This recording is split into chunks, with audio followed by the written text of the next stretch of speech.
Good morning guys, this is Karishma Sharma और स्वागत है आपका क्लासेस कैंपस पर। कैसे हैं आप सब लोग? बेटर? ओके, तो चलिए शुरू करते हैं आज का सेशन एक मोटिवेशनल कोट के साथ, जो है सफलता तब मिलती है जब आपके सपने आपके बहानों से बड़े हो जाते हैं। जी हाँ गाइस, यदि आपको सफलता के लिए बहुत ही उत्सुक हैं और आप सफलता के लिए जी जान से मेहनत करना चाहते हैं, तो आपके जो बहाने हैं वो आपको अपनी सफलता के सामने बहुत ही छोटे लगने लग जाते हैं और सफलता आपको इतनी बड़ी लगने लग जाती है। तो बहाने उसके सामने आपको कुछ ज़्यादा इम्पोर्टेंट नहीं होते हैं। तो ठीक है गाइस, तो अपने बहानों को इग्नोर करते जाइए और सफलता की सीढ़ियाँ चढ़ते जाइए। अगर आप चैनल पर नए हैं तो चैनल को सब्सक्राइब कीजिए और हिट द बेल आइकन। तो गाइस, आज का पहला क्वेश्चन बना है, हाल ही में चीन ने किस देश के क्षेत्र पर अपना अधिकार बताया है? गाइस, जिसका आंसर होगा भूटान। तो आपको पता होगा कि चीन ने पहले नेपाल के एक गांव पर कब्जा कर ही लिया है, लेकिन अब भूटान के भी एक क्षेत्र पर अपना अधिकार बताया है। तो गाइस, जान लेते हैं इसका थोड़ा बैकग्राउंड क्या था कि चीन ने कहाँ पे इसको अपना जो अधिकार है वो बताया। तो गाइस, एक फंड है जिसका नाम है GEF फंड, यानी कि जो GEF है, ग्लोबल एनवायरनमेंट फैसिलिटी। इसका जो है फंड, ये कुछ क्षेत्रों में फंड प्रोवाइड करता है देशों को, ताकि वो जो है सारे एनवायरनमेंट से रिलेटेड, ताकि एनवायरनमेंट को संरक्षण और प्रोटेक्शन किया जा सके। तो गाइज, जो वो कुछ एट फील्ड हैं, उनमें यह जो GEF है वो फंड प्रोवाइड करता है। वो कौन कौन से फील्ड हैं गाइज, देख लेते हैं। जो है climate change, land degradation, biodiversity, food security, sustainable cities, international waters और sustainable forest management and ozone layer. इन 8 क्षेत्रों में, 8 फील्ड्स में यह जो GEF है वो फंड प्रोवाइड कराता है। तो गाइस, ये जो फंड ये बना था, GEF बना था, ये 1992 के जो पृथ्वी सम्मेलन था, अर्थ समिट था, 1992 में जो अर्थ समिट हुआ था उसमें यह बना था। और ये 8 जो एरियाज़ हैं, 8 फील्ड्स जो हैं, ये कुछ कन्वेंशंस के तहत आते हैं। वो कन्वेंशंस कौन कौन सी हैं? तो गाइस, वो हैं United nation framework convention on climate change, यानी कि ये सभी एनवायरनमेंट से रिलेटेड हैं जिनमें ये फंड प्रोवाइड कराता है। और क्या है? Convention on biological diversity and Stockholm convention on persistent organic pollutants. और जो नेक्स्ट है United Nations convention to combat desertification, UNCCT। तो गाइज, ये इन जो कन्वेंशंस के थ्रू इन 8 फील्ड्स में जो क्या करता है, फंड प्रोवाइड करता है। ठीक गाइज, तो देख लेते हैं जो भूटान के जिस क्षेत्र पर जो चीन है वो अपना अधिकार बता रहा है, वो कौन सा क्षेत्र है गाइज? साक्तेंग क्षेत्र। भूटान के साक्तेंग क्षेत्र पर चीन अपना अधिकार बता रहा है। तो देख लेते हैं उसकी लोकेशन। गाइज, ये है चीन ड्रैगन और ये है भूटान, ये है हमारा अरुणाचल प्रदेश स्टेट और ये है सिक्किम स्टेट। ठीक गाइज, और जो अरुणाचल प्रदेश है और भूटान है, इन दोनों की बॉर्डर पर है क्या? साक्तेंग सैंक्चुरी, जिस पर कि बता रहा है चीन अपना अधिकार। लेकिन देखना गाइस, ये जो साक्तेंग सैंक्चुरी है, ये चीन के आसपास भी नहीं है।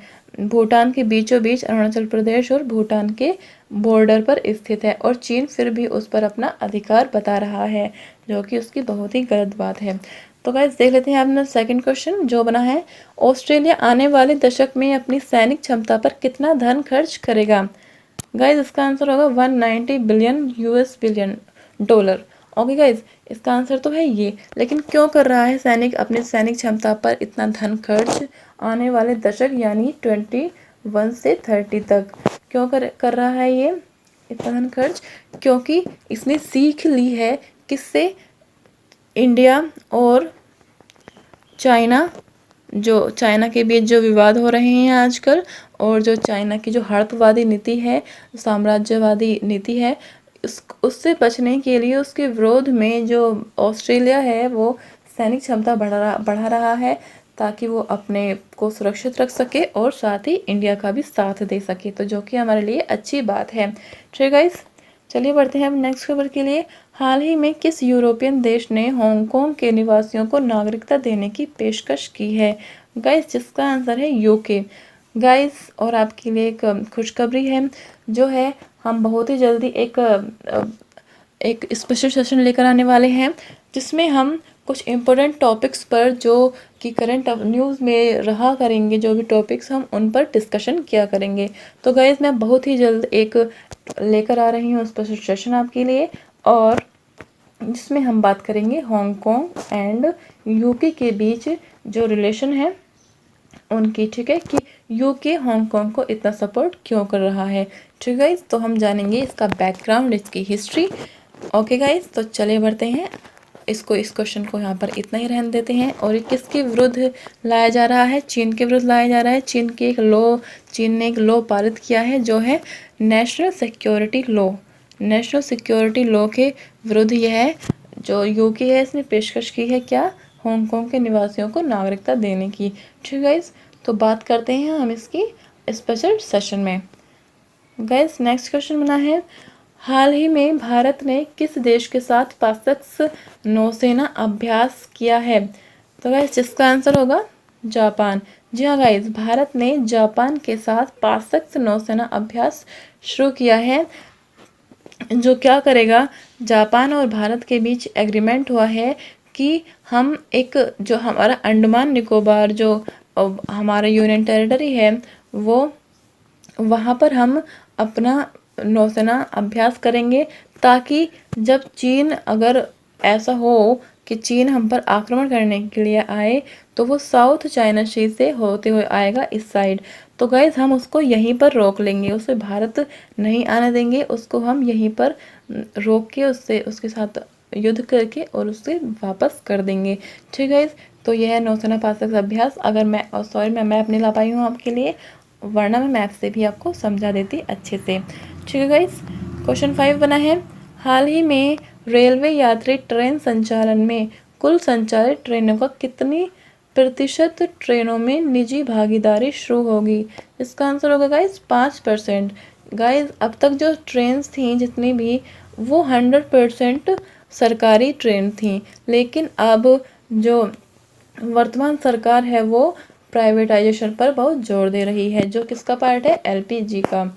ठीक है, तो प्राइवेटाइजेशन पर बहुत जोर दे रही है, तो उसी के मद्देनज़र 5% जो है वो अब किस में लगेगा?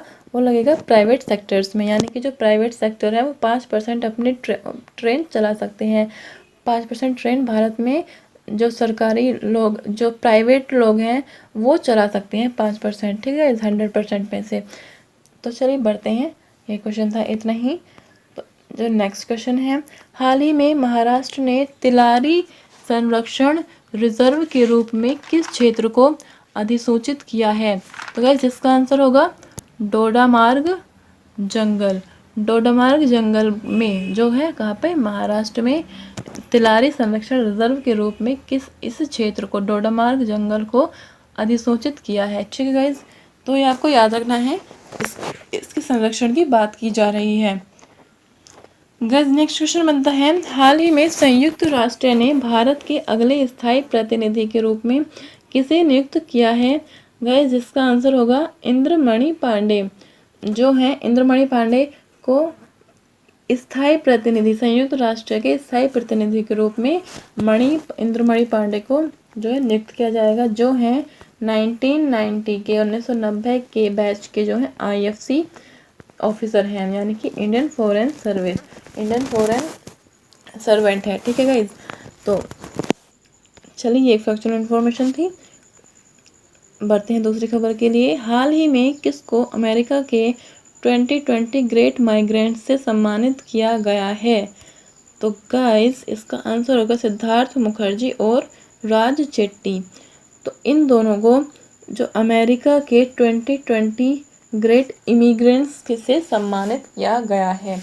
ठीक है गाइस, चलिए बढ़ते हैं अपने नेक्स्ट खबर के लिए, जो है किस क्रिकेटर को विजडन द्वारा भारत के सबसे मूल्यवान खिलाड़ी के रूप में नामित किया गया है? जिसका आंसर है गाइस रविंद्र जडेजा। भारत के विजडन जो एक वो है सम्मान है विजडन। भारत का सबसे मूल्यवान खिलाड़ी है, खिलाड़ी को ये सम्मान दिया जाता है जो है विजडन। और किसको दिया जा रहा है? रविंद्र जडेजा जी को ये है सम्मान दिया जा रहा है।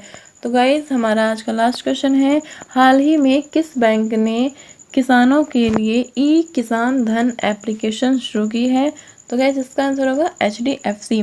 HDFC के लिए जो HDFC ने किसानों के लिए ई किसान धन एप्लीकेशन शुरू की है। ठीक है गाइस, जिसमें जो बैंक है वो लोन प्रोवाइड कराएगा और जो किसानों को महत्वपूर्ण सूचनाएं जानकारी देगा कृषि से रिलेटेड, एग्रीकल्चर से रिलेटेड। तो गाइस हमारा जो लास्ट वीडियो का क्वेश्चन था वो क्या था? गोधन न्याय योजना शुरू करने वाला पहला राज्य कौन सा है? तो गाइस जिसका आंसर होगा छत्तीसगढ़। और जो लास्ट क्वेश्चन है, हाल ही में सरकार ने किस कानून में सुधार के लिए एक राष्ट्रीय स्तर समिति का गठन किया है? ये इसका आंसर आपको कमेंट सेक्शन में आंसर करना है। ठीक है guys, thanks for watching and thanks for support.